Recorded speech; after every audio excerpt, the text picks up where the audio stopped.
we got blitzed in the third quarter. When Drew Smith got hurt here, playing for the Heat complained about the floor, and obviously it's still like this. Do you know of any other arena in the NBA where the floor is that high? And do you? I mean, obviously, you already commented that the floor exists like this. Like, I don't know if you're like surprised that it hasn't been fixed after that complaint, or just do you have any reaction as to why it's still like this? Okay, that's way above my pay grade. It is absolutely a safety hazard, and I don't know why it's still like that. I don't, and you can lodge formal complaints. Welcome back, everyone. Today we're talking about something that should be a non-issue in a multi-billion-dollar sports league, but somehow it's still a problem: player safety on the court. And I don't mean dirty plays or reckless drives. I mean the literal, physical floor these athletes compete on. The clip we just saw is from the aftermath of the Mavericks-Cavs game, where Luka Doncic suffered a scary ankle injury after tripping over the uneven edge of the court in Cleveland.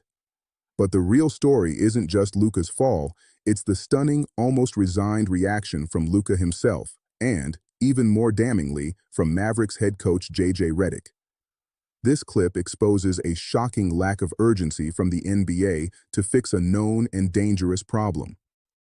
Let's break down the key moment. The reporter asks Redick a direct and excellent question.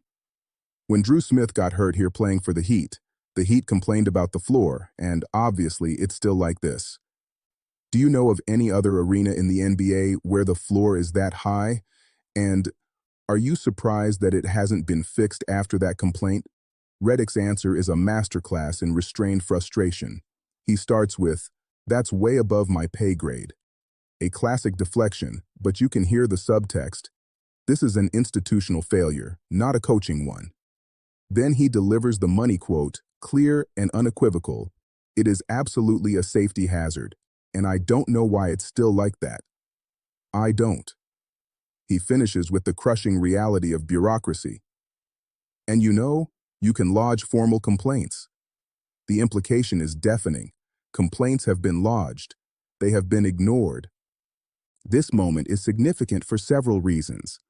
First, it's JJ Redick, a sharp, respected, media-savvy new coach who understands league operations. He's not a hothead. For him to use the term safety hazard on the record is a major statement. Second, it connects this single incident to a pattern. He references the injury to Drew Smith, now with the Nets, from years ago when he was on the Heat. This isn't a new discovery. The Cavs' floor, with its pronounced drop-off at the sidelines, is a known entity in league circles. Players talk about it, trainers worry about it, and yet it persists. Now, rewind to Luka's own comments earlier in the presser. When asked about the fall, he said, "Looking back at the video, I think I got a little bit lucky." Lucky. The MVP candidate considers himself lucky that a stumble off a poorly designed court didn't result in a season-ending injury.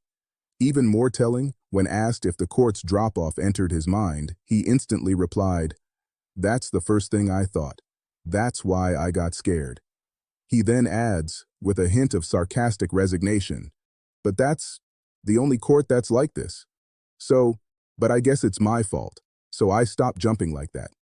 He's literally blaming himself for playing basketball on a court that doesn't meet basic safety standards.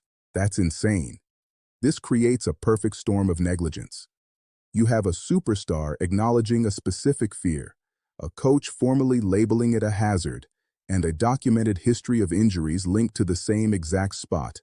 So, why is nothing done? This is where we need to talk about the NBA's priorities.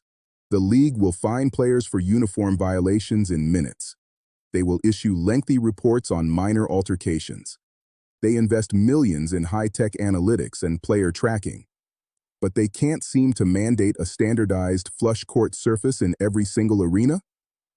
The Cavs' setup at Rocket Mortgage Fieldhouse is unique because of the deep dugout-style seating for baseball. It's a dual-purpose arena. But unique cannot mean dangerous. Engineering solutions exist. Permanent risers, different floor construction. This is a solvable problem. What Redick and Luka are highlighting is a fundamental power imbalance. Players, Even the biggest stars are often treated as assets who must adapt to workplace conditions, rather than employees whose safety is the paramount concern.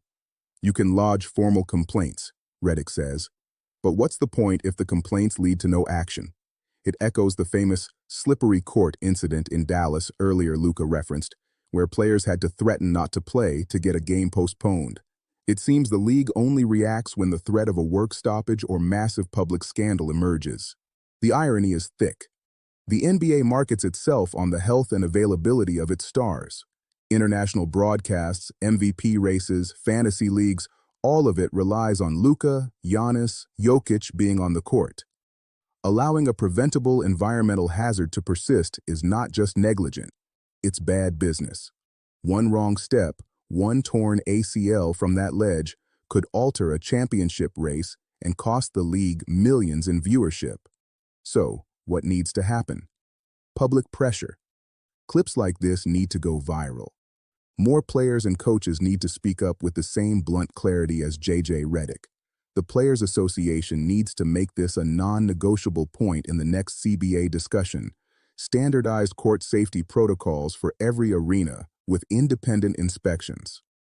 It shouldn't take another catastrophic injury to a generational talent for the league to do what it should have done after Drew Smith got hurt. What do you think? Is this an overreaction to a freak accident, or is this a glaring example of the league dropping the ball on basic safety? Should the NBA step in and force the Cavs to permanently fix their floor, regardless of cost or tradition? Let me know your thoughts in the comments. And if you think player safety should be non-negotiable, share this video.